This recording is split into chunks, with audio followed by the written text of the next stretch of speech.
Welcome to the Rim Break Rodeo. We hope this video helps.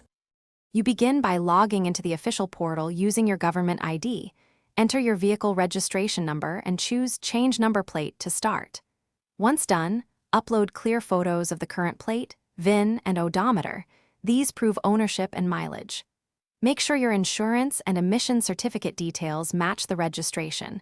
Mismatches slow approval. Select the plate type and material, then confirm the fee estimate and payment method so you can proceed without interruption. You now fill the detailed form, enter owner contact, reason for change, and previous plate number because accuracy avoids rejections. Once filled, attach any supporting documents like sale deed or NOC. The system will flag missing items.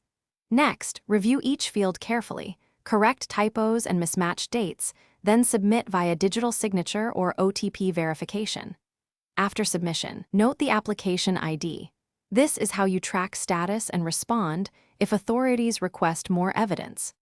Finish by making the payment and saving the receipt and application ID.